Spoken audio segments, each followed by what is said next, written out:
ಮಾತರ್ಮೇ ಮಾತರಿಶ್ವನ್ನ ಪಿತರತುಲಗುರೋ ಭ್ರಾತರಿಷ್ಟಾಪ್ತಬಂಧೋ ಸ್ವಾಮಿನ್ ಸರ್ವಾಂತರಾತ್ಮನ್ನ ಜರಜರಯಿತರ್ಜನ್ಮ ಮೃತ್ಯಾಮಯಾನಾಂ ಗೋವಿಂದೇ ದೇಹಿ ಭಕ್ತಿಂ ಭವತಿ ಚ ಭಗವನ್ ಊರ್ಜಿತಾಂ ನಿರ್ನಿಮಿತ್ತಾಂ ನಿರ್ವ್ಯಾಜಾಂ ನಿಶ್ಚಲಾಂ ತದ್ಗುಣಗಣ ಬೃಹತೀಂ ಶಾಶ್ವತೀಮಾಶುದೇವ ನಾರಾಯಣಂ ನಮಸ್ಕೃತ್ಯ ನರಂ ಚೈವ ನರೋತ್ತಮಂ ದೇವೀಂ ಸರಸ್ವತೀಂ ವ್ಯಾಸಂ ತತೋ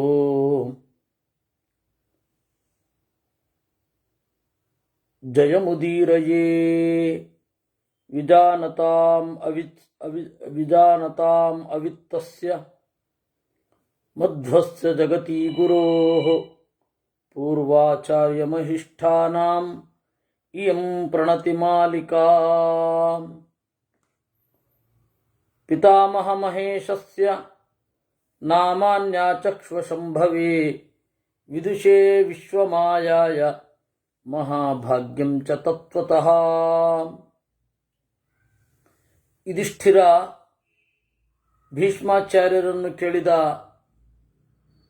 ನಾವೀಗ 22ನೇ ಅಧ್ಯಾಯದಲ್ಲಿದ್ದೇವೆ. ಯುಧಿಷ್ಠಿರ ಭೀಷ್ಮರನ್ನು ಕೇಳಿದ, ಓ ಅಜ್ಜನೇ, ಶಿವನ ನಾಮಧೇಯಗಳನ್ನು ನಮಗೆ ಹೇಳು ಅಂತ.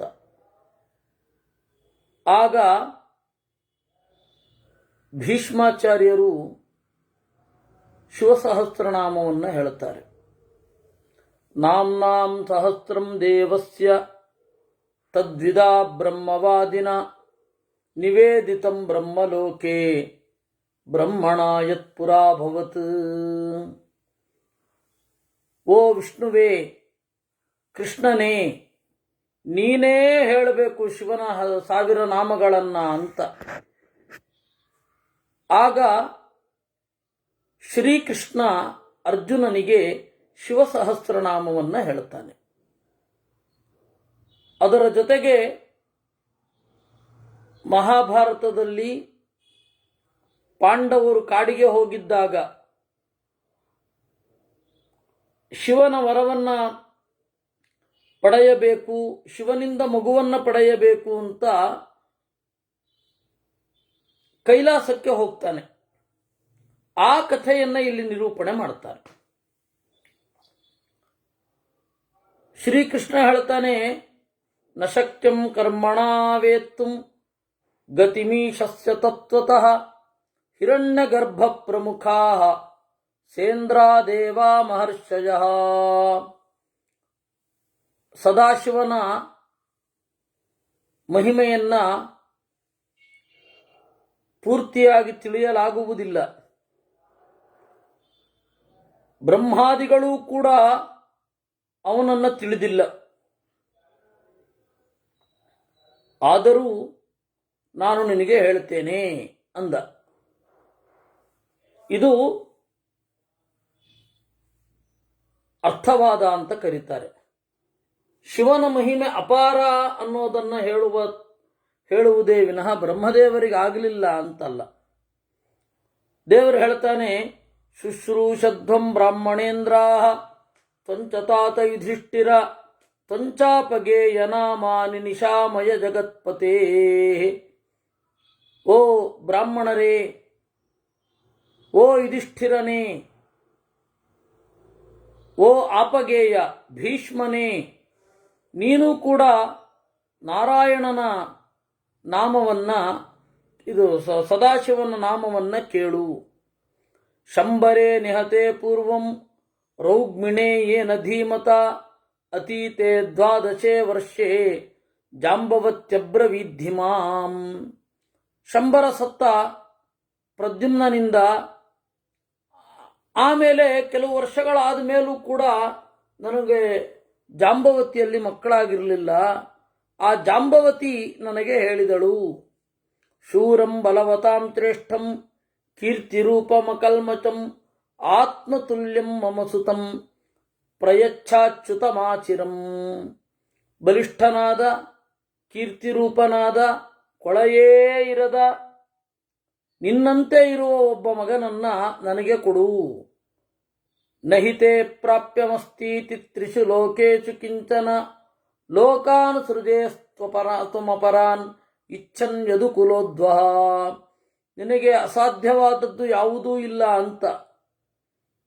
ನೀನು 12 ವರ್ಷಗಳ ಕಾಲ ತಪಸ್ಸು ಮಾಡಿ ರುಕ್ಮಿಣಿಯಲ್ಲಿ ಮಗನನ್ನ ಪಡೆದೆ. ಚಾರುದೇಶ್ನ, ಸುಚಾರು, ಚಾರುವೇತ, ಯಶೋಧನ, ಚಾರುಶ್ರವ, ಚಾರುಯಶ, ಶಂಭು ಮೊದಲಾದವರೆಲ್ಲ ರುಕ್ಮಿಣಿಯಲ್ಲಿ ನಿನ್ನ ಮಕ್ಕಳು. ಅದರಿಂದಾಗಿ ನನಗೂ ಒಬ್ಬ ಮಗನನ್ನ ಕೊಡು ಅಂದ್ಲಂತೆ. ವಾಸ್ತವವಾಗಿ 12 ವರ್ಷ ದೇವರು ತಪಸ್ಸು ಮಾಡಲಿಲ್ಲ. ತಪಸ್ಸು ಮಾಡಿದ್ದು ಒಂದೇ ದಿನ.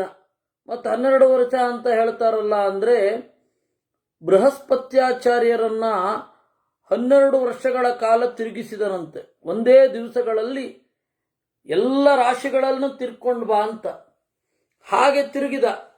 ಒಂದೇ ದಿವಸದಲ್ಲಿ 12 ವರ್ಷ ಆಗಿ ಹೋಯಿತು.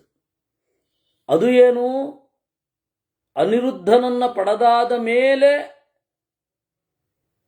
ಪ್ರದ್ಯುಮ್ನನನ್ನ ಮತ್ತೆ ಹೊಟ್ಟೆ ಒಳಗಡೆ ಹಾಕಿಕೊಂಡು ರುಕ್ಮಿಣಿ ಮತ್ತೆ ಪಡೆದದ್ದು. ಇದು ವಾಸ್ತವ. ಅದರಿಂದಾಗಿ ಕೃಷ್ಣ 12 ವರ್ಷ ತಪಸ್ಸು ಮಾಡ್ತಾನೆ ಅಂತ ಹೇಳಿದ್ರೆ ಯಾವ ಸಮಯದಲ್ಲಿ ಅಂತ ಕೇಳಬೇಕು. ಮಹಾಭಾರತ ಯುದ್ಧಕ್ಕಿಂತ ಮೊದಲೋ, ಮಹಾಭಾರತ ಯುದ್ಧ ಆದಮೇಲೋ, ಪಾಂಡವರು ಕಾಡಿಗೆ ಹೋಗುವ ಮೊದಲೋ, ಪಾಂಡವರು ಕಾಡಿಗೆ ಹೋದ ಮೇಲೋ, ಈ ಎಲ್ಲ ಪ್ರಶ್ನೆಗಳು ಬರುತ್ತೆ. ಆ 12 ವರ್ಷಗಳನ್ನು ನೀವು ಎಲ್ಲೂ ಕೂಡ ಮ್ಯಾಚ್ ಮಾಡಲಿಕ್ಕಾಗೋಲ್ಲ. ಆಚಾರ್ಯರು ಹೇಳಿದ ರೀತಿಯಲ್ಲಿ ಮಾತ್ರ ಅದನ್ನು ಕೂಡಿಸಬಹುದು. ಅದರಿಂದ ಆಗಿದ್ದದು. ಇಲ್ಲಿ ಜಾಂಬವತಿ ಮತ್ತೆ ಕೃಷ್ಣರ ಸಂವಾದವನ್ನು ಹೇಳ್ತಾ ಇದ್ದಾರೆ. ಜಾಂಬವತಿ ಹೇಳ್ತಾಳೆ, ಇತ್ಯೇವಂ ಚೋದಿತೋ ದೇವ್ಯ ತಾಮವೋಚಂ ಸುಮಧ್ಯಮಾಂ ಅನುಜಾನೀಹಿ ಮಾಂ ರಾಜ್ಞಿ ಕರಿಷ್ಯೇ ವಚನಂ ತವಾ. ಈ ರೀತಿ ಜಾಂಬವತಿ ನನಗೆ ಹೇಳಿದ್ಲು, ನನಗೊಬ್ಬ ಮಗ ಬೇಕು ಅಂತ. ನಾನಾಗ ನುಡಿದೆ, ಆಯಿತು, ನಿನ್ನ ಮಾತಿನಂತೆ ಕೇಳ್ತೇನೆ, ಏನ್ ಮಾಡಲಿ ಅಂತ ಕೇಳಿದ. ಆಗ ಅವಳು ಹೇಳಿದಳು, ನಾರಾಯಣನನ್ನ ಸ್ತೋತ್ರ ಸದಾಶಿವನನ್ನ ಸ್ತೋತ್ರ ಮಾಡು ಅಂತ ಹೇಳಿ ಜಾಂಬವತಿ ಶಿವಮಯವಾದ ರಕ್ಷೆಯನ್ನೇ ಹೇಳಿ ಕಳುಹಿಸಿದಳು. ಗಂಡ ದೂರಕ್ಕೆ ಹೋಗ್ತಾ ಇದ್ದಾನೆ. ಆಗ ಸ್ತೋತ್ರವನ್ನ ಜಪ ಮಾಡಿ ಕಳಿಸಿದಳಂತೆ. ಬ್ರಹ್ಮ ಶಿವ ಕಾಶ್ಯಪಶ್ಚ ನದಾ ನದ್ಯೋ ಮನೋನುಗಾಹ ಕ್ಷೇತ್ರೌಷಧ್ಯ ಯಜ್ಞವಃ ಛಂದಾಂಸಿ ಋಷಿಗಣಸ್ತಥಾ. ಬ್ರಹ್ಮ, ಶಿವ, ಕಾಶ್ಯಪ, ನದಗಳು, ನದಿಗಳು, ಕ್ಷೇತ್ರಗಳು, ಔಷಧಿಗಳು, ಛಂದಸ್ಸುಗಳು, ಋಷಿಗಣಗಳು, ಸಮುದ್ರ, ಮತ್ತೆ ಪಿತೃದೇವತೆಗಳು, ಗ್ರಹಗಳು, ದೇವಪತ್ನಿಯರು, ದೇವಕನ್ಯೆಯರು, ದೇವಮಾತೆಯರು, ಮನ್ವಂತರಾಭಿಮಾನಿ ದೇವತೆಗಳು, ಗೋವುಗಳು, ಚಂದ್ರಮ, ಸೂರ್ಯ, ರವಿ, ಸಾವಿತ್ರಿ, ಋತ್ವಭಿಮಾನಿಗಳು, ರಕ್ಷಂತು ಸರ್ವತ್ರ ಗತಂ ತ್ವಾಮ್ಯಾದವ ಸುಖಾವಹ. ನಿನ್ನನ್ನ ಎಲ್ಲರೂ ರಕ್ಷಿಸಲಿ. ರಕ್ಷಾಂ ಕುರುವಂತ್ವರಿಷ್ಟಂ ತ್ವಂ ಅಪ್ರಮತ್ತೋ ವ್ರಜಾಚ್ಯುತ. ರಕ್ಷಣೆಯನ್ನ ಮಾಡಲಿ, ನೀನು ಮೈಮರೆಯದಂತೆ ಸಾಗು ಅಂತ. ಭಾಗವತದಲ್ಲಿ ಕೃಷ್ಣನಿಗೆ ಯಶೋದೆ ಎಲ್ಲ ರಕ್ಷಣೆಯನ್ನ ಹೇಳುತ್ತಾಳೆ. ಕ್ರೀಡಂತಂ ಪಾತು ಗೋವಿಂದ ಅಂತ ಹೇಳಿ ಒಂದಿಷ್ಟು ಶ್ಲೋಕ ಇದೆ. ಆಟ ಆಡುವಾಗ ಗೋವಿಂದ ನಿನ್ನನ್ನು ರಕ್ಷಣೆ ಮಾಡಲಿ ಅಂತ. ಅದನ್ನ ಎಲ್ಲ ತಾಯಂದಿರು ತಮ್ಮ ಮಕ್ಕಳಿಗೆ ಹೇಳಬಹುದು. ಹಾಗೆ ಇದನ್ನ ಎಲ್ಲ ಹೆಂಡತಿಯರು ಕೂಡ ತಮ್ಮ ಗಂಡನಿಗೆ ಹೇಳಿ ಕಳುಹಿಸಬಹುದು. ನಾವು ಈ ತರಹದ್ದನ್ನೆಲ್ಲ ಪುನರುದ್ಧಾರ ಮಾಡದೆ ಹೋದರೆ ಉಳಿಯೋದು ಹೇಗೆ ಈ ಸಂಸ್ಕೃತಿ? ಅದರಿಂದ ನಾವಿಲ್ಲಿ ಚಿಂತನೆ ಮಾಡಬೇಕಾದದ್ದು ಇದು.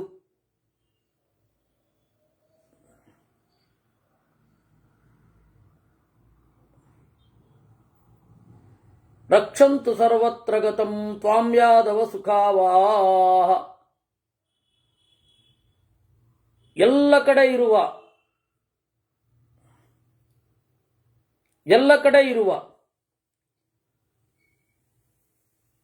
ಈ ಎಲ್ಲ ಅಭಿಮಾನಿಗಳು, ದೇವತೆಗಳು ನಿನ್ನನ್ನು ರಕ್ಷಿಸಲಿ.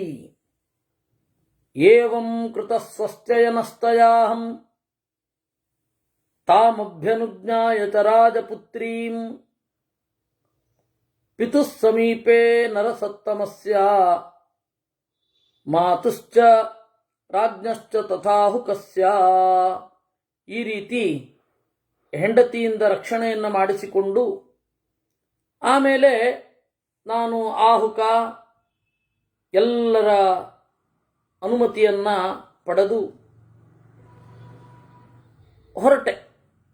ಸೋವಹದ್ಹಿಮವಂತಂ ಮಾಂ ಪ್ರಾಪ್ಯ ಚೈನಂ ವ್ಯಸರ್ಜಯಂ.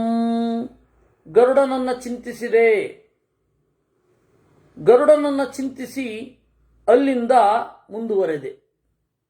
ತತ್ರಾಹಮದ್ಭುತಾನ್ ಭಾವಾನ್ ಅಪಶ್ಯಂ ಗಿರಿಸತ್ತಮೆ ಕ್ಷೇತ್ರಂಚ ತಾಪಸಶ್ರೇಷ್ಠಂ ಪಶ್ಯಾಮ್ಯಾಶ್ರಮಮುತ್ತಮಂ. ಅಲ್ಲಿ ಅದ್ಭುತವಾದ ಭಾವಗಳನ್ನು ಕಂಡೆ, ಕ್ಷೇತ್ರವನ್ನು ಕಂಡೆ. ದಿವ್ಯಂ ವೈಯಾಘ್ರಪಾದಸ್ಯ ಉಪಮನ್ಯೋರ್ಮಹಾತ್ಮನಃ ಪೂಜಿತಂ ದೇವಗಂಧರ್ವೈಃ ಬ್ರಾಹ್ಮ್ಯ ಲಕ್ಷ್ಮ್ಯಾ ಸಮಾವೃತಂ. ಆಮೇಲೆ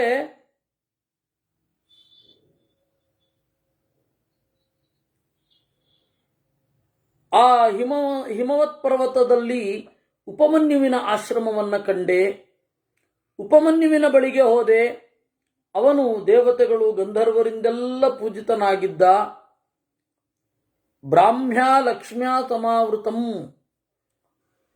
ಬ್ರಹ್ಮವರ್ಚಸ್ಸಿನಿಂದ ಕೂಡಿದ್ದ.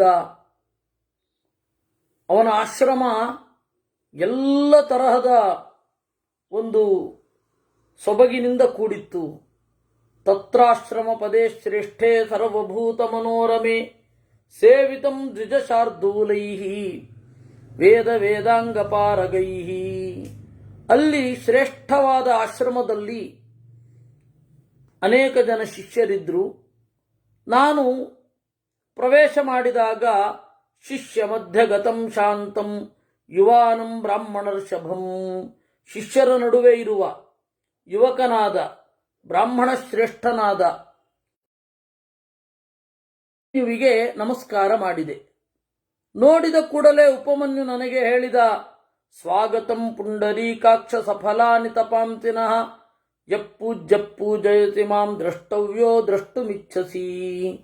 ಓ ಪುಂಡರೀಕಾಕ್ಷನೇ, ನನ್ನ ತಪಸ್ಸು ಇವತ್ತು ಸಫಲವಾಯಿತು. ಪೂಜ್ಯನಾದ ನೀನು ನನ್ನನ್ನು ಪೂಜಿಸ್ತಾ ಇದ್ದಿ, ನೋಡಬೇಕಾದ ನೀನು ನನ್ನನ್ನು ನೋಡ್ತಾ ಇದ್ದಿ. ಬೇರೆಯವರಿಂದ ನೋಡಲರ್ಹನಾದ ನೀನು ನನ್ನನ್ನು ನೋಡ್ತಾ ಇದ್ದಿ. ಮನುಷ್ಯತಾನುವೃತ್ತ್ಯಾ ತ್ವಾಂ ಜ್ಞಾತ್ವಾ ತಿಷ್ಠಾಮ ಸರ್ವಗಂ. ಇದು ಮನುಷ್ಯ ಲೋಕದ ವಿಡಂಬನೆ ಅಂತ ನನಗೆ ಗೊತ್ತಿದೆ ಅಂತ ನನಗೆ ಹೇಳ್ದ. ನಾನಾಗ ಕೈಗಳನ್ನು ಮುಗಿದೆ. ನಿಮ್ಮ ಆಶ್ರಮದ ಮೃಗ ಚೆನ್ನಾಗಿದೆಯೇ, ಪಕ್ಷಿ ಚೆನ್ನಾಗಿದೆಯೇ, ಅಗ್ನ್ಯಾರಾಧನೆ ಚೆನ್ನಾಗಿ ನಡೆದಿದೆಯೇ, ಧರ್ಮ ಚೆನ್ನಾಗಿ ಪಾಲಿತವಾಗ್ತಾ ಇದೆಯೇ, ಶಿಷ್ಯವರ್ಗ ಚೆನ್ನಾಗಿದೆಯೇ ಎಂದೆ. ಆಗ ನುಡಿದ, ವೇತ್ಸ್ಯಸೇ ತನಯಂ ಕೃಷ್ಣ ಆತ್ಮತುಲ್ಯಂ ನತಂ ತಯಃ ತಪಸ್ಸು ಮಹದಾಸ್ಥಾಯ ದೋಷ ಯೇಷಾನಮೀಶ್ವರಂ. ನೋಡು ಕೃಷ್ಣ, ಮಗನನ್ನು ಪಡೆಯಬೇಕು ಅಂತ ಇದ್ದಿ, ಒಳ್ಳೆಯದು. ತಪಸ್ಸಿನಿಂದ ಸದಾಶಿವನನ್ನು ಆರಾಧಿಸು, ಎಲ್ಲ ಬಯಕೆಗಳು ಈಡೇರುತ್ತವೆ. ಇದೇ ಜಾಗದಲ್ಲಿ ಅವನು ತನ್ನ ಮಡದಿ ಉಮೆಯೊಡನೆ ಆಡ್ತಾ ಇದ್ದಾನೆ. ಹಿರಣ್ಯ ಕಶಿಪುರ್ಯೋಭೂತ್ ತಪಸಾ ಮೇರುಕಂಪನಃ ತೇನ ತರವಾಮರೈಶ್ವರ್ಯಂ ಶರವಾತ್ ಪ್ರಾಪ್ತಂ ತಮಾರ್ಬುದಂ ತಸ್ಯೈವ ಪುತ್ರ ಪ್ರವರೋ ದಮನೋ ನಾಮ ವಿಶ್ರುತಃ. ಹಿರಣ್ಯಕಶಿಪು ಅಂತ ಅವನು ಕೂಡ ಇಲ್ಲಿಯೇ ತಪಸ್ಸು ಮಾಡಿದ್ದು. ಆ ಹಿರಣ್ಯಕಶಿಪುವಿನ ಮಗ ದಮನ ಅಂತ. ಆ ಹಿರಣ್ಯಕಶಿಪುವಿನ ಮಗ ದಮನ ಏನಿದ್ದಾನೆ, ಸದಾಶಿವನ ವರವನ್ನು ಪಡೆದು ಇಂದ್ರದೇವರ ಜೊತೆ 10,000 ವರ್ಷಗಳ ಕಾಲ ಯುದ್ಧ ಮಾಡಿದ. ವಿಷ್ಣೋಶ್ಚಕ್ರಂ ತದ್ಘೋರಂ ವ್ರಜಮಾಖಂಡಲಸ್ಯ ಚ ಶೀರ್ಣಂ ತಥಾ ಭಾಗವತಂ ಹರಸ್ಯಾಂಗೇಶು ಕೇಶವ. ವಿಷ್ಣುವಿನ ಚಕ್ರ, ವಜ್ರ ಎಲ್ಲವೂ ಕೂಡ ವ್ಯರ್ಥ ಆಯಿತು. ಅರ್ಧ್ಯಮಾನಾಶ್ಚ ವಿಬುಧಾ ಗ್ರಹಣೇಶು ಬಲೀಯತ ಶಿವದತ್ತ ವರಾದ್ರಾಜನ್ ಅಸುರೇಂದ್ರಾನ್ ಸುರಾಭೃಜಂ. ಎಲ್ಲ ದೇವತೆಗಳು ಕೂಡ ಒದ್ದಾಡಿದರು. ಶಿವನು ಕೊಟ್ಟ ವರದಿಂದ ಅವನು ಅಜೇಯನಾಗಿದ್ದ. ಆಗ ದೇವತೆಗಳೆಲ್ಲ ಶಿವನ ಬಳಿಗೆ ಹೋದರು. ಅವನೇನು ಮಾಡಿದ, ದಮನನಿಗೆ ಹೇಳಿದ. ದಮನ ನನ್ನ ಅನುಚರನಾಗುವಂತ ಅನುಚರನಾಗಿ ಬಿಟ್ಟ. ಹಾಗೆ ವಿದ್ಯುತ್ ಪ್ರಭಾ ಅಂತ ಒಬ್ಬ ದೈತ್ಯ, ಅವನಿಗೂ ಕೂಡ 3 ಲೋಕವನ್ನ ಕೊಟ್ಟಿದ್ದ. ಕುಶದ್ವೀಪವನ್ನೇ ಅವನಿಗೆ ಕೊಟ್ಟ. ವಾಲಖಿಲ್ಯರು ಅಂತ ಇದ್ರು. ಆ ವಾಲಖಿಲ್ಯರು ಕೂಡ ಇಂದ್ರನಿಂದ ಅವಮಾನವನ್ನು ಹೊಂದಿದ್ರು. ಆವಾಗ ಅವರು ಶಾಪ ಕೊಟ್ಟರು, ಇಂದ್ರನನ್ನ ಮೀರಿಸುವವನು ಬರಲಿ ಅಂತ. ಆಗ ಅವರು ರುದ್ರನ ವರವನ್ನೇ ಪಡೆದದ್ದು. ಶಾಕಲ್ಯೋ ಗ್ರಂಥಕರ್ತ ಚ ಸಾವರಣಿಸ್ತಮ ತದಾಭವತ್. ಸಾವರಣಿ ಅಂತ ಒಬ್ಬ ಋಷಿ ಕೃತಯುಗದಲ್ಲಿ, ಅವನು ಬಹಳ ಗ್ರಂಥವನ್ನು ಬರೆದವನು.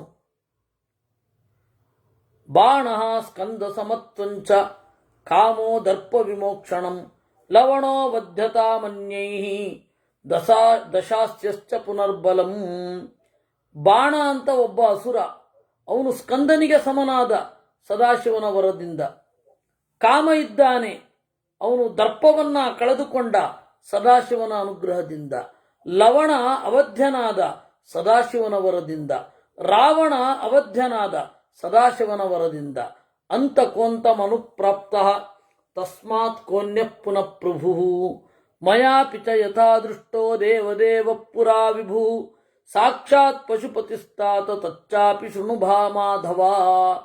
ನಾನು ಕೂಡ ಅವನನ್ನ ನೋಡಿದ್ದೇನೆ, ನಾನು ಆರಾಧನೆ ಮಾಡಿದೆ, ಚೆನ್ನಾಗಿ ಆರಾಧನೆ ಮಾಡಿದೆ. ಯಾಕೆ ಅಂತ ಹೇಳ್ತೇನೆ ಕೇಳು ಅಂತ ಉಪಮನ್ಯು ಹೇಳಿದ.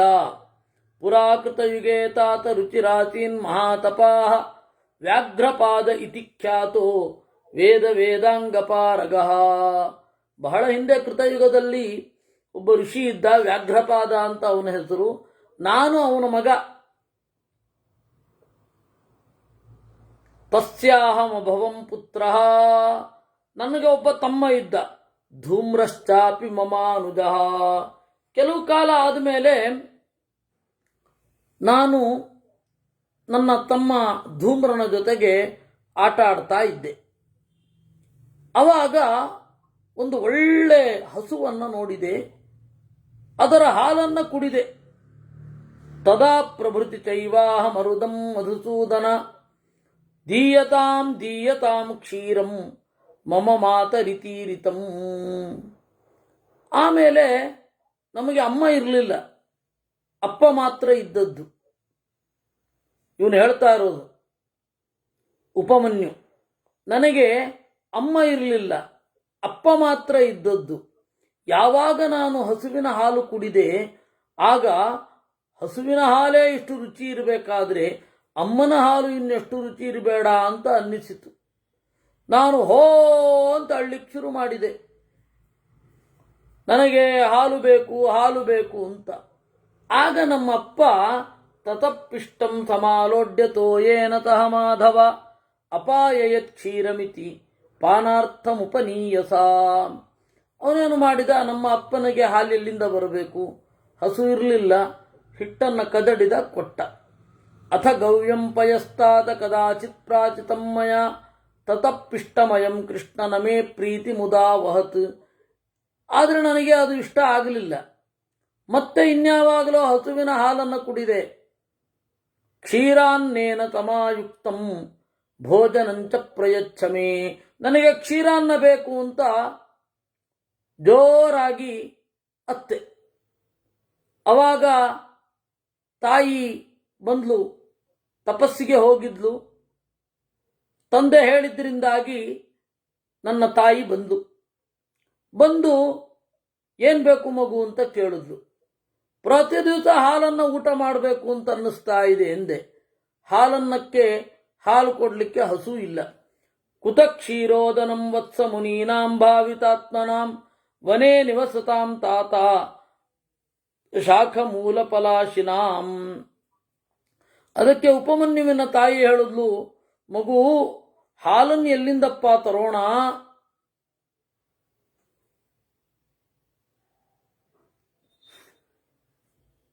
ಎಲ್ಲಿಂದ ತರೋಣ? ನಾವು ಕಾಡಿನಲ್ಲಿ ವಾಸ ಮಾಡುವವರಲ್ವೇ, ನಮಗಿರೋದು ಗೆಡ್ಡೆ ಗೆಣಸು. ಅಪ್ರಸಾಧ್ಯ ವಿರೂಪಾಕ್ಷಂ ವರದಂ ಸ್ಥಾಣಮವ್ಯಯಂ ಕುತ ಕ್ಷೀರೋದನಂ ವತ್ಸ ಸುಖಾನಿ ಗತಯೋಪಿವಾ. ಆದರೆ ದಾರಿ ಇದೆ. ಸದಾಶಿವನನ್ನು ಉತ್ಕಟವಾಗಿ ಪ್ರಾರ್ಥಿಸು, ಎಲ್ಲವೂ ಸಿಗುತ್ತೆ. ಸರ್ವಕಾರಣಭೂತೋಯಂ ಧಾತಾ ರುದ್ರಸ್ತ್ರಿಲೋಚನ ಅಷ್ಟಬಾಹುರ್ಜಟೀ ನಾಗಭೂಷಣಶ್ಚಂದ್ರಶೇಖರ. ಎಲ್ಲಕ್ಕೂ ಕಾರಣನಾದ 3 ಕಣ್ಣಿನ 8 ತೋಳುಗಳ ಜಟೆಯನ್ನ ಕಟ್ಟಿರುವ, ಹಾವನ್ನೇ ಆಭರಣವಾಗಿಸಿಕೊಂಡ, ಚಂದ್ರನನ್ನ ತಲೆಯ ಮೇಲಿಟ್ಟುಕೊಂಡ ನಾಗೋಪವೀತಿ ತ್ರಗಣೋ ನೀಲಕಂಠ ಉಮಾಪತಿ ಸುದಂಷ್ಟ್ರ ಸುಸ್ಮಿತೋ ನಾಗಕುಂಡಲೋ ಭಸ್ಮಭಾಸಿತಃ.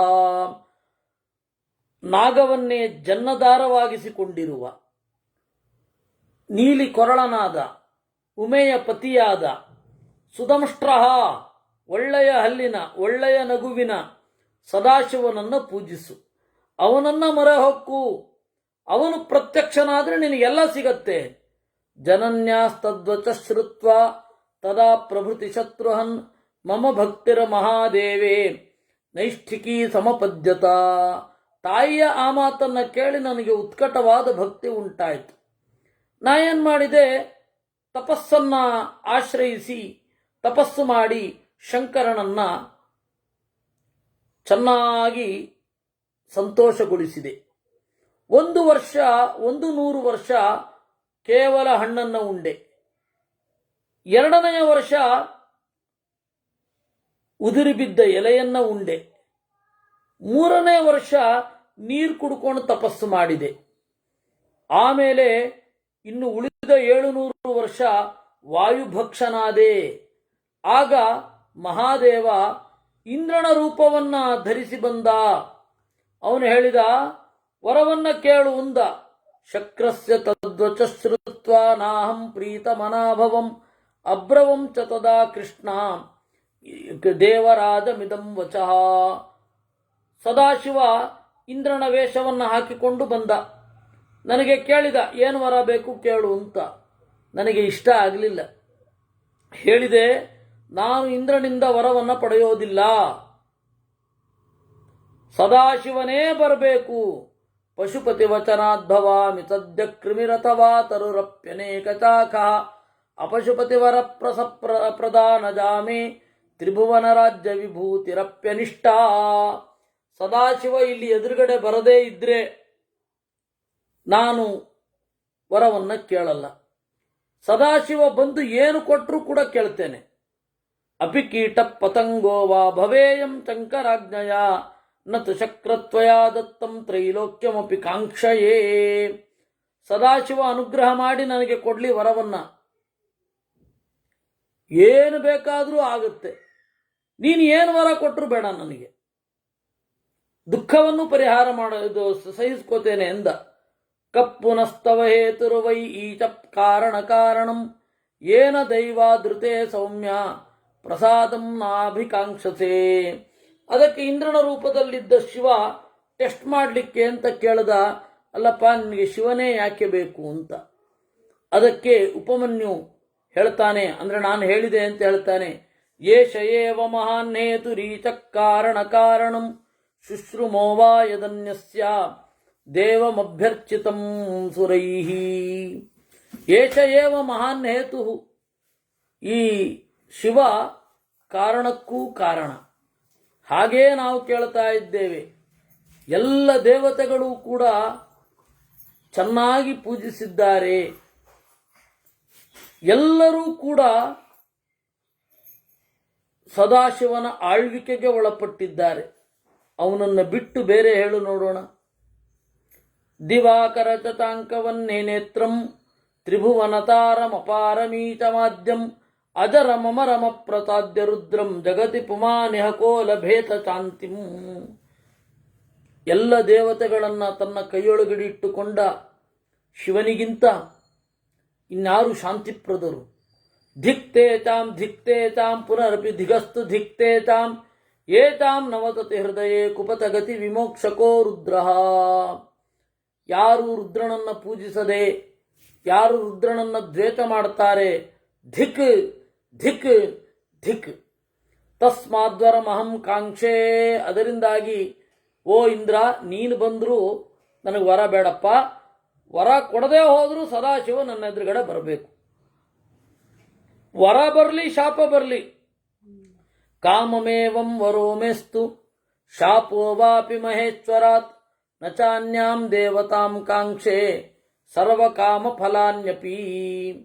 ಏವ ಮುಕ್ತ್ವಾ ತು ದೇವೇಂದ್ರಂ ದುಃಖಾದಾಕುಲಿತೇಂದ್ರಿಯಃ ನ ಪ್ರಸೀದತಿ ಮೇ ರುದ್ರಃ ಕಿಮೇತದಿತಿ ಚಿಂತಯನ್.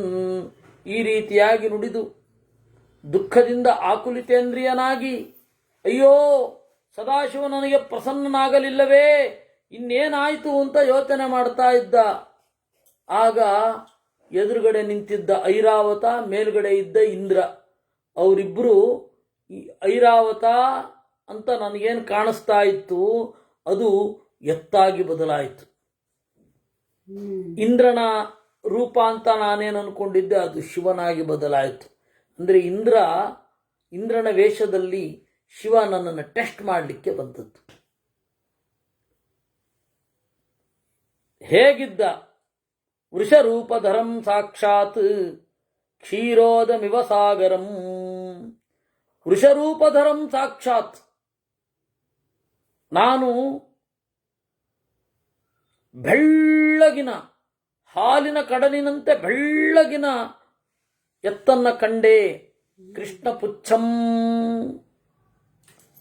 ಕಪ್ಪು ಬಾಲ, ಮಹಾಕಾಯಂ, ದೊಡ್ಡ ದೇಹ, ಮಧುಪಿಂಗಲಲೋಚನಂ, ಜಾಂಬೂನದೇನ ರತ್ನೈಶ್ಚ ತರವತಸ್ತವಲಂಕೃತಂ.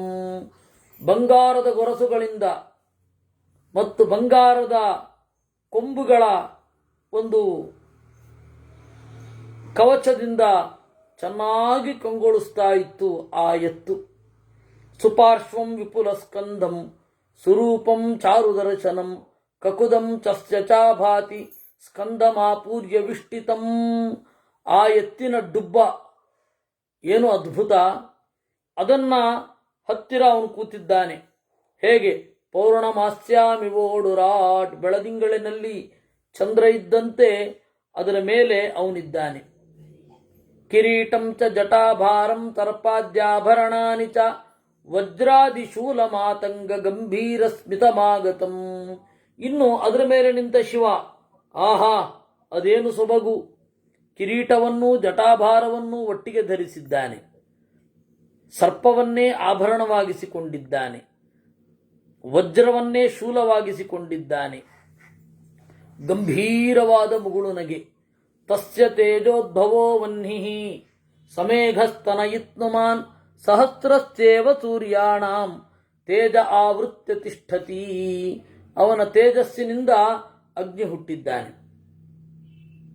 ಈಶ್ವರಸ್ಯ ತದಾ ತೇಜಃ ಸಂವರ್ತಕ ಇವಾನಲಃ ಯುಗಾಂತೇತರವಭೂತಾನಿ ದಿಧಕ್ಷುರಿವ ಚೋದ್ಯತಃ. ಅವನ ಪರಾಕ್ರಮ ನೋಡಿದ್ರೆ ಸಂವರ್ತಕದ ಮೇಘದಂತೆ ಇದ್ದಾನೆ. ಅವನ ತೇಜಸ್ಸು ಅದ್ಭುತ. ನನಗೆ ಸದಾಶಿವನನ್ನು ನೋಡಬೇಕು ಅನ್ನುವ ಕುತೂಹಲ ಏನೋ ಇತ್ತು. ಯಾವಾಗ ಸದಾಶಿವನ ರೂಪವನ್ನು ನೋಡಿದೆ ಆಗ ನನ್ನ ಶರೀರದಲ್ಲಿ ಒಂದು ಭಯ ಶುರು ಆಯಿತು. ದೇವರನ್ನ ಮೊದಲನೇ ಬಾರಿ ನೋಡಿದಾಗ ಭಯ ಆಗತ್ತಂತೆ. ಹಾಗಂತ ಮಧ್ವಾಚಾರ್ಯರು ಗೀತಾ ತಾತ್ಪರ್ಯದಲ್ಲಿ ಹೇಳಿದ್ದಾರೆ. ಆ ರೀತಿ ಶಿವನನ್ನು ನೋಡಿದ ಕೂಡಲೇ ನನಗೆ ಭಯ ಆಯಿತು. ಅಯ್ಯೋ ಏನು ಮಾಡಲಿ ಅಂತ ಯೋಚನೆ ಮಾಡಿದೆ. ಆಮೇಲೆ ದೇವರೇನು ಮಾಡಿದ, ನನ್ನ ಮನಸ್ಸನ್ನು ಅರಿತಿದ್ದಾನೆ ಅವನು. ಯಾಕೆಂದರೆ ಮನೋಭಿಮಾನಿ, ಅತ್ಯಂತ ಶಾಂತವಾದ ರೂಪವನ್ನು ತೋರಿಸಿದ. ಅಥಾಪಶ್ಯಂ ಸ್ಥಿತಂ ತಾತ ಭಗವಂತಂ ಮಹೇಶ್ವರಂ ಸೌರಭೇಯಗತಂ ಸೌಮ್ಯಂ ವಿಧೂಮಮಿವ ಪಾವಕಂ. ಆಮೇಲೆ ಆ ಸದಾಶಿವ ತನ್ನ ಉಗ್ರವಾದ ರೂಪವನ್ನು ಉಪಸಂಹಾರ ಮಾಡಿಕೊಂಡ. ಶಾಂತವಾದ ರೂಪವನ್ನು ತೋರಿಸಿದ. ಪಾರ್ವತಿಯೂ ಜೊತೆಗಿದ್ಲು. 18 ತೋಳುಗಳು, ಬೆಳ್ಳಗಿನ ಬಟ್ಟೆಯನ್ನು ಹುಟ್ಟಿದ್ದಾನೆ, ಬೆಳ್ಳಗಿನ ಮಾಲೆಯನ್ನು ಧರಿಸಿದ್ದಾನೆ, ಬೆಳ್ಳಗಿನ ಧ್ವಜ ಅದಿದೆ, ಬೆಳ್ಳಗಿನ ಯಜ್ಞೋಪವೀತ. ಸುತ್ತಲೂ ಚೆನ್ನಾಗಿ ಹಾಡ್ತಾ ಇದ್ದಾರೆ ಪಾರ್ಷದರು ಮೊದಲಾದವರೆಲ್ಲ. ತ್ರಿಭಿರ್ನೇತ್ರೈ ಕೃತೋದ್ಯೋತಂ ತ್ರಿಭಿರ್ ಸೂರ್ಯೈರಿವೋದಿತೈ ಸರ್ವವಿದ್ಯಾಧಿಪಂ ದೇವಂ ಶರಚ್ಚಂದ್ರ ಸಮಪ್ರಭಂ. ಎಲ್ಲ ವಿದ್ಯೆಗಳ ಅಧಿಪ. 3 ಕಣ್ಣುಗಳು ಕೂಡ 3 ಸೂರ್ಯರೋ ಎಂಬಂತೆ ಕಂಗೊಳಿಸ್ತಾ ಇವೆ. ನಯನಾಹ್ಲಾದ ಸೌಭಾಗ್ಯಮಪಶ್ಯಂ ಪರಮೇಶ್ವರಂ. ಕಣ್ಗಳು ಉತ್ಕಟವಾದ ಸೌಭಾಗ್ಯವನ್ನು ನೀಡುತ್ತಾ ಇದೆ, ಸಂತೋಷವನ್ನು ನೀಡುತ್ತಾ ಇದೆ. ರಕ್ತಭೂಷಿತವಾದ ಮಾಲೆಯನ್ನು ಧರಿಸಿದ್ದಾನೆ. ಇಂದ್ರಾಯುಧ ಸಹಸ್ರಾಭಂ ಧನುಸ್ತಸ್ಯ ಮಹಾತ್ಮನಃ ಪಿನಾಕಮಿತಿ ವಿಖ್ಯಾತಂ ಸಚವೈ ಪನ್ನಗೋ ಮಹಾನ್. ಅವನ ಒಂದು ಕೈಯಲ್ಲಿ ಪಿನಾಕ ಅನ್ನುವ ಬಿಲ್ಲಿದೆ. ಪಿನಾಕಿ ಅಂತ ಸದಾಶಿವನಿಗೆ ಹೇಳ್ತಾರೆ. ಪಿನಾಕ ಅಂದ್ರೇನು ಅಂದರೆ ಸದಾಶಿವನ ಬಿಲ್ಲಿನ ಹೆಸರು ಪಿನಾಕ ಅಂತ. ಆಮೇಲೆ ಅವನ ಪಕ್ಕದಲ್ಲಿ ಸಪ್ತಶೀರ್ಷೋ ಮಹಾಕಾಯ ತೀಕ್ಷ್ಣದಂಷ್ಟ್ರೋ ವಿಚೋಲ್ಬಣ. 7 ತಲೆಗಳ ದೊಡ್ಡ ದೇಹದ ತೀಕ್ಷ್ಣವಾದ ಹಲ್ಲಿರುವ ಜಾವೇಷ್ಟಿತ ಮಹಾಗ್ರೀವ ಸ್ಥಿತ ಪುರುಷ ವಿಗ್ರಹ. ಒಂದು ಹಾವು, ಆ ಹಾವು ಜೊತೆಗಿದೆ. ಆ ಪಿನಾಕ ಅಂತನ್ನುವ ಬಿಲ್ಲು ಮತ್ತೆ ಸದಾಶಿವನಿಗೆ ಬೆಂಗಾವಲಾದ ಹಾವು. ಆಮೇಲೆ ಬಿಲ್ಲು, ಆ ಬಿಲ್ಲನ್ನು ಪಾಶುಪತ ಅಂತ ಕರೀತಾರೆ. ಶಂಖ, ಶೂಲ, ಕತ್ತಿ, ಪಟ್ಟಿಸ ಎಲ್ಲ. ಇದನ್ನು ನೋಡಿದಾಗ ಓ, ತ್ರಿಪುರಾಸುರರನ್ನು ಕೊಂದವನು ಇವನೇ ಅಂತ ನನಗೆ ಆಯಿತು. ಆಮೇಲೆ ಶೂಲಂಚ ಯಾವನೋಪೇತಂ. ಶೂಲ ಇದೆ, ಲವಣನ ಕೈಗೆ ಕೊಟ್ಬಿಟ್ಟಿದ್ದ. ಅದನ್ನ ಶತ್ರುಘ್ನ ಬಾಣದಿಂದ, ದೇವರು ಕೊಟ್ಟ ಬಾಣದಿಂದ ಅವನನ್ನು ಕೊಂದಿದ್ದ. ಅವನು ಶೂಲವನ್ನು ತಗೊಳ್ಳೋ ಮೊದಲೇ, ಲವಣ ಶೂಲವನ್ನು ತೆಗೆದುಕೊಳ್ಳುವ ಮೊದಲೇನೆ ಶತ್ರುಘ್ನ ದೇವರು ಕೊಟ್ಟ ಬಾಣದಿಂದ ಹೊಡೆದಿದ್ದ. ಆ ತರಹದ ಒಬ್ಬ ಮಹಾಪುರುಷ ಶಿವನನ್ನು ಕಂಡೇ. ಅವನು ಎಲ್ಲವನ್ನ ಸುಡಬಲ್ಲ. ಅವನನ್ನ ನೋಡಿದೆ. ಧಾರಯೇದ್ವಾ ಮಹೀಂ ಕೃತ್ಸ್ನಾಂ ಶೋಚಯೇದ್ವಾ ಮಹೋದಧೀಂ ಸಂಹರೇದ್ವಾ ಜಗತ್ಕೃತ್ಸ್ನಂ ನಿರ್ದಿಷ್ಟಂ ಶೂಲಪಾಣಿನಾಂ. ಆ ಶೂಲ ಅನೇಕ ಜನ ಚಕ್ರವರ್ತಿಗಳಿಗೆ, ಅನೇಕ ಜನ ದೈತ್ಯರಿಗೆ ಬೆಂಗಾವಲಾಗಿ ನಿಂತಿತ್ತು.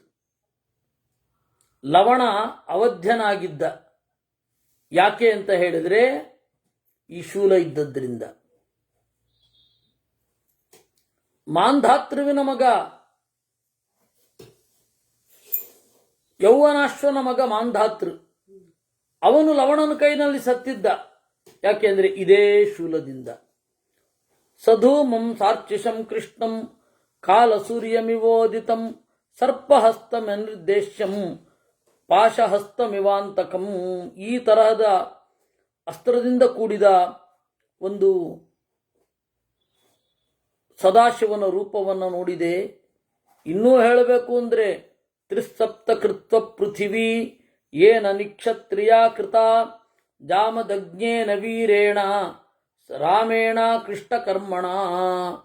21 ಬಾರಿ ಭೂಮಿಯನ್ನ ತಿರುಗಿ ಅಲ್ಲಿರುವ ದುಷ್ಟ ಕ್ಷತ್ರಿಯರನ್ನೆಲ್ಲ ನಾಶ ಮಾಡಿದ ಪರಶುರಾಮನ ಹಿಂದಿರುವ ಶಕ್ತಿ ಯಾವುದು ಅಂದರೆ ಸದಾಶಿವನ ಶೂಲ. ಅಸಂಖ್ಯೇಯಾನಿ ಚಾಸ್ತ್ರಾಣಿ ತಸ್ಯ ದಿವ್ಯಾನಿ ಧೀಮತಃ ಪ್ರಾಧಾನ್ಯತೋ ಮಯೈತಾನಿ ಕೀರ್ತಿತಾನಿ ತವಾನಘಾಂ. ಈ ರೀತಿ ನನಗೆ ಶಿವನನ್ನು ನೋಡಿ ಬಹಳ ಖುಷಿಯಾಯಿತು. ನಾನು ಸ್ತೋತ್ರ ಮಾಡಲಿಕ್ಕೆ ಬಾಯೇ ಬರಲಿಲ್ಲ ಮೊದಲು. ಯಾಕೆ ಅಂತ ಹೇಳಿದ್ರೆ ಎಲ್ಲ ದೇವತೆಗಳು ಶಿವನನ್ನು ಕುರಿತು ಹಾಡ್ತಾ ಇದ್ದಾರೆ. ಗಂಧರ್ವರು, ಅಪ್ಸರೆಯರು ಮೊದಲಾದವರೆಲ್ಲ ಅವರ ಹಾಡನ್ನ ಕೇಳ್ತಾ ಇದ್ದೇನೆ.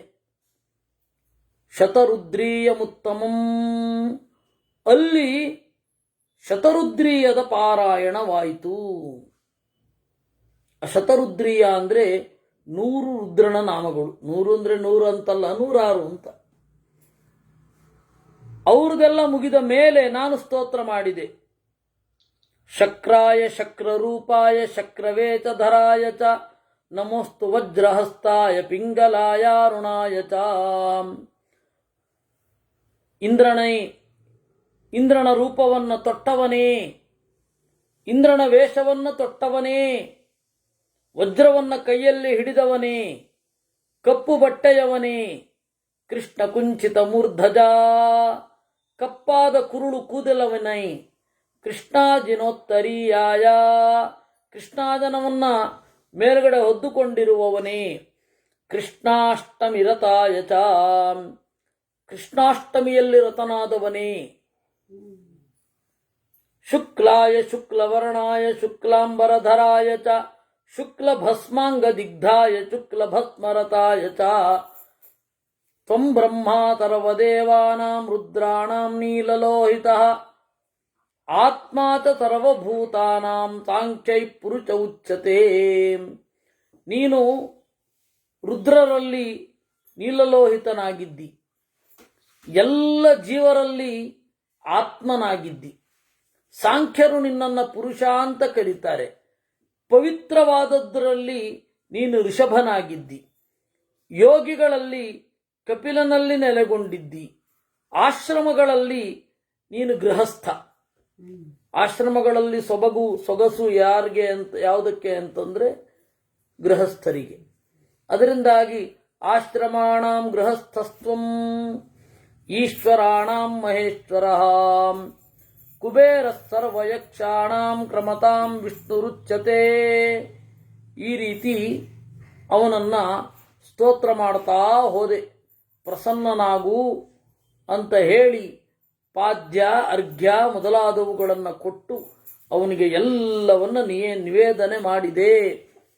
ಆಗ ಮೇಲ್ಗಡೆಯಿಂದ ಪುಷ್ಪವೃಷ್ಟಿಯಾಯಿತು. ದೇವತೆಗಳೆಲ್ಲ ನನಗೆ ಸದಾಶಿವನೊಲಿದ ಅಂತ ಹೇಳಿ ಅವರು ದುಂದುಭಿಯನ್ನು ಮೊಳಗಿಸಿದರು. ತಂಗಾಳಿ ಬೀಸಿತು. ಆಗ ಸದಾಶಿವ ಹೇಳಿದ, ನೋಡಿ ದೇವತೆಗಳೇ, ಉಪಮನ್ಯುವಿನ ಭಕ್ತಿಯನ್ನ ಏಕಭಾವನಾಗಿ ಇದ್ದಾನೆ. ಭಗವನ್ನ ದೇವದೇವೇಶ, ಓ ದೇವತೆಗಳಲ್ಲಿ ದೇವನೇ, ಲೋಕನಾಥನೇ, ಜಗತ್ಪತಿಯೇ, ಲಭತಾಂ ಸರ್ವಕಾಮೇಭ್ಯೋ ವರಂ ತ್ವತ್ತೋದ್ವಿಜೋತ್ತಮ. ದೇವತೆಗಳೆಲ್ಲ ಹೇಳಿದ್ರು, ಹೌದು, ನಿನ್ನ ಭಕ್ತರಲ್ಲೇ ಅಗ್ರಗಣ್ಯ ಉಪಮನ್ಯು, ಅವನಿಗೆ ವರವನ್ನು ಕೊಡುವಂಥವನಾಗು ಅಂತ. ಆಗ ಮಹಾದೇವ ಕೇಳಿದ, ಉಪಮನ್ಯು ಮಗುವೇ, ನನ್ನ ದೃಢಭಕ್ತನಿದ್ದಿ, ಏನ್ ಬೇಕು ಕೇಳು, ಬೇಕಾದದ್ದನ್ನ ಕೊಡ್ತೇನೆ ಅಂತ. ಆಗ ನನಗೆ ಆನಂದದಿಂದ ಕಣ್ಣಲ್ಲಿ ನೀರು, ರೋಮಾಂಚನ ಆಗಿ ಹೋಗಿದೆ, ಏನು ಗೊತ್ತಾಗ್ತಾ ಇಲ್ಲ. ಅದ್ಯ ಜಾತೋ ಹ್ಯಹಂ ದೇವಾ, ಇವತ್ತು ನಾನು ಹುಟ್ಟಿದ್ದಕ್ಕೆ ಸಾರ್ಥಕ ಆಯಿತು, ಇವತ್ತು ನನ್ನ ತಪಸ್ಸು ಸಫಲವಾಯಿತು. ಯಾಕೆಂದ್ರೆ ಎದುರುಗಡೆ ನಿಂತಿದ್ದಾನೆ.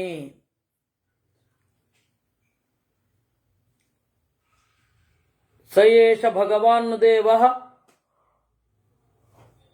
ಸರ್ವಶತ್ರ ಸರ್ವಸತ್ವಾದಿರವ್ಯಯ ಸರ್ವತತ್ವವಿಧಾನಜ್ಞ ಪ್ರಧಾನ ಪುರುಷೇಶ್ವರ.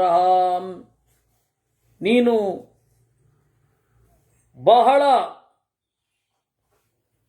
ದೊಡ್ಡವ. ನಮ್ಮ ಎಲ್ಲ ಸ್ಥಿರ ಸ್ಮೃತಿಗೆ ನೀನು ಅಭಿಮಾನಿ, ಸ್ಥಿರ ಚಿತ್ತ ಅಂತ ಕರೀತಾರೆ. ನೀನು ಕಲ್ಪಾದೌ ಚೈವ ಸರ್ವೇಷಾಂ ಸ್ಮೃತಿಂ ಆಕ್ರಮ್ಯ ತಿಷ್ಠಸಿ. ಯಾರಿಗೂ ನೀನು ಪೂರ್ತಿಯಾಗಿ ಅರ್ಥ ಆಗೋದಿಲ್ಲ. ನೀನು ನನಗೆ ಕೊಡಬೇಕಾದ ವರ ಏನು ಅಂದ್ರೆ ನಿನ್ನಲ್ಲಿ ಭಕ್ತಿ ಇರಲಿ. ನಿನ್ನ ಅನುಗ್ರಹದಿಂದ ಹಿಂದೆ ಆಗಿದ್ದು, ಇವತ್ತಾಗೋದು, ಮುಂದೆ ಆಗೋದು ಎಲ್ಲವನ್ನ ತಿಳಿದು ಕ್ಷೀರೋದನಂಚ ಭುಂಜೀಯಾಂ ಸಕ್ಷೀರಂ ತಹ ಬಾಂಧವೈಹಿ. ಆಮೇಲೆ ನನ್ನ ಬಂಧುಗಳು ಯಾರು ಬಂದರೂ ಕೂಡ ಅವ್ರ ಜೊತೆಗೆ ಹಾಲನ್ನವನ್ನು ಊಟ ಮಾಡುವ ಭಾಗ್ಯ ಸಿಗಲಿ. ಯಾಕೆಂದ್ರೆ ಅವನು ಅಮ್ಮನ ಹತ್ರ ಅದನ್ನು ಕೇಳಿದ್ದು, ಅಮ್ಮ ಹಾಲನ್ನ ಕೊಡು ಅಂತ. ಅಮ್ಮ ಹೇಳಿದ್ಲು, ಹಾಲನ್ನ ಇಲ್ಲ ಮಗುವೆ ಅಂತ. ಹಾಲನ್ನ ನಮ್ಗೆಲ್ಲಿ ಬರ್ಬೇಕಪ್ಪ, ನಾವು ಅರಣ್ಯದಲ್ಲಿದ್ದವರು. ನೋಡಿ, ಅದನ್ನೇ ವರ ಕೇಳ್ದ. ನನ್ನ ಆಶ್ರಮದಲ್ಲಿ ಯಾವಾಗಲೂ ನಿನ್ನ ಸಾನ್ನಿಧ್ಯ ಇರಬೇಕು. ಆಯ್ತು ಒಂದ. ದೇವರು ಸದಾಶಿವ ಆಯ್ತು ಅಂತ ಹೇಳಿ, ಕ್ಷೀರೋದ ಸಾಗರಶ್ಚೈವ ಯತ್ರ ಯತ್ರೇಚ್ಛಸೆ ಮುನೆ, ನೀನು ಎಲ್ಲಿ ಎಲ್ಲಿ ಬಯಸ್ತೀಯೋ ಅಲ್ಲಿ ಹಾಲು ಅನ್ನ ಪ್ರತ್ಯಕ್ಷ ಆಗತ್ತೆ. ನೀನು ಕಲ್ಪವನ್ನ ಕಳೆದು ನನ್ನ ಬಳಿ ಬರ್ತೀಯಾ, ನೀನು ಬಯಸಿದಾಗ ನಿನಗೆ ಕಾಣಿಸಿಕೊಳ್ತೇನೆ. ಹೀಗೆ ನುಡಿದು ಕಣ್ಮರೆಯಾದ. ಕೃಷ್ಣ, ಇಂತಹ ಶಿವನನ್ನ ನಾನು ಕಂಡೆ, ಎಲ್ಲರನ್ನ ಕಂಡೆ, ಇಲ್ಲಿಯೇ ಆಡ್ತಾ ಇದ್ದೇನೆ. ಕಸ್ಮಾತ್ ಪ್ರಸಾದಂ ಭಗವಾನ್ ನ ಕುರ್ಯಾತ್ ತವ ಮಾಧವ.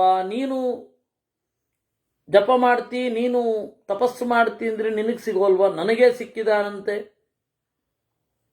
ಅದರಿಂದಾಗಿ ನೀನು ಮಾಡು.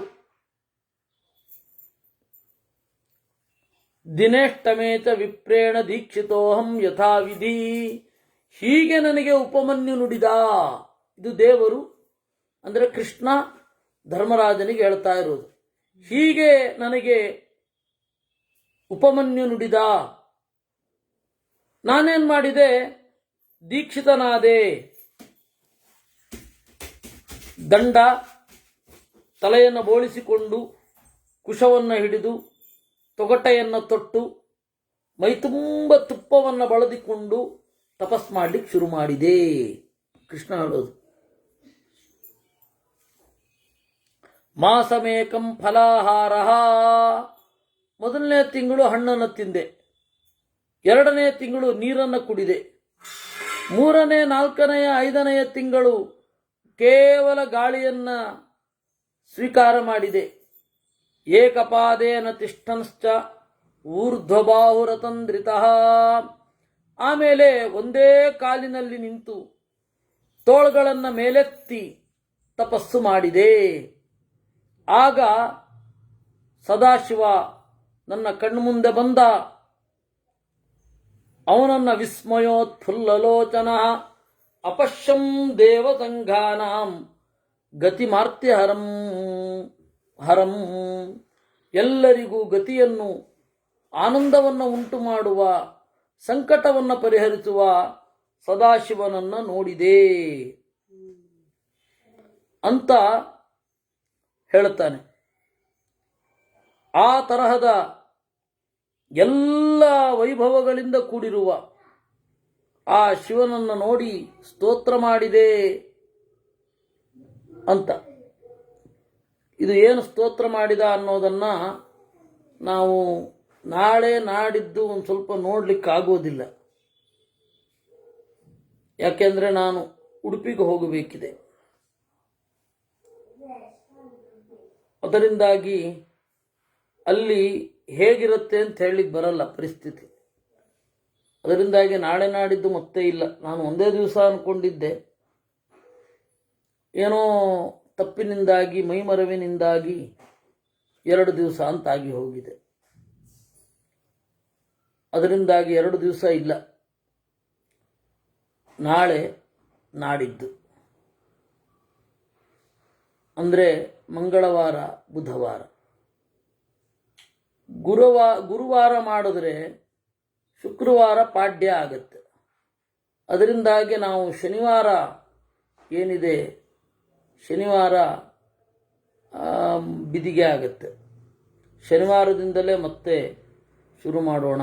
ಈ ಒಂದು 4 ದಿವಸದ ವಿರಾಮಕ್ಕೆ ನಿಮ್ಮೆಲ್ಲರ ಒಂದು ಕ್ಷಮೆ ಇರಲಿ. ಸದಾಶಿವನನ್ನು ದೇವರು ಹೇಗೆ ಸ್ತೋತ್ರ ಮಾಡಿದ ಅನ್ನೋದ್ರ ಬಗ್ಗೆ ಇದು ನಿಲ್ಲತ್ತೆ. 225ನೆಯ ಒಂದು ಶ್ಲೋಕ. ಸಾಕು. ಕೃಷ್ಣಾರ್ಪಣ.